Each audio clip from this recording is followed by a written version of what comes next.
Hello, people. Trust we're doing good today. Welcome again to Edbet Leadership.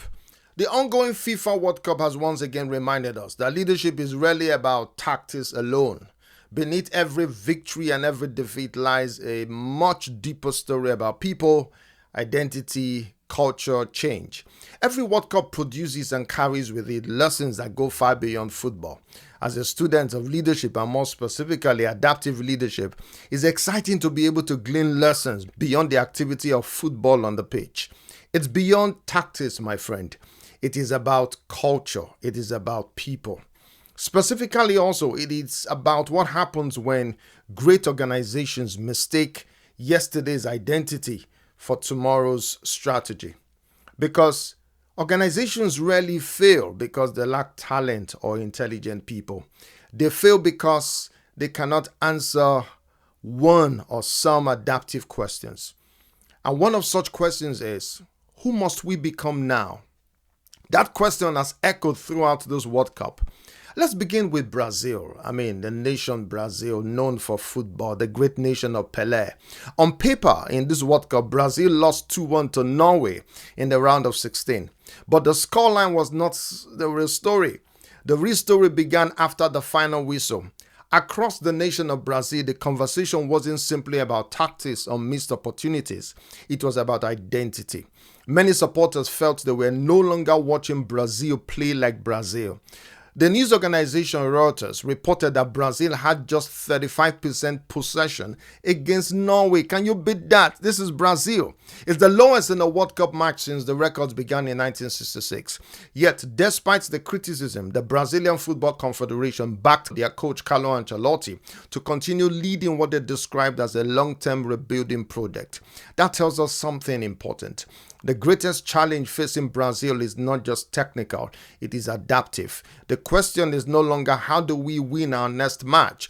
The question is who are we becoming? Also look at Germany. Germany's World Cup ended much earlier than expected once again. For years, the response has been familiar. A new manager, a different formation, new players, new technical solutions. But the deeper challenge remains, what assumptions about German football no longer fits today's reality? We must be reminded that adaptive challenges cannot be solved by expertise alone. They require people to examine deeply held beliefs, let go of familiar habits, and embrace a different future. Germany's problem is not simply tactical, it is also cultural. And then you have players like the Ronaldos and the Neymars, two of the greatest footballers of their generation, players who inspired millions, who carried the hopes of their nations. Yet every great career reaches a moment when the individual can no longer be the future of the system. For organizations as well, this is one of leadership's hardest moments. How do you honor the past without becoming imprisoned by it? How do you celebrate yesterday's heroes whilst creating space for tomorrow's leaders? Adaptive leadership teaches us that progress almost always requires loss. Not because loss is desirable, but because every meaningful transition asks us to release something that once made us successful. This is where many organizations become trapped. Businesses keep relying on products that made them famous 20 years ago.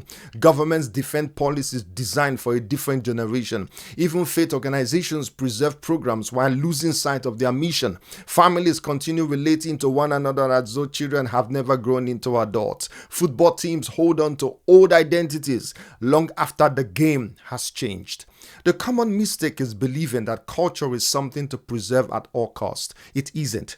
Culture should never become a museum. Neither should it become disposable. Healthy cultures know the difference between preserving values and preserving habits. Values gives us identity. Habits help us express those values. Values should remain remarkably stable. Habits must continually evolve. That is why the adaptive question is never how do we protect everything?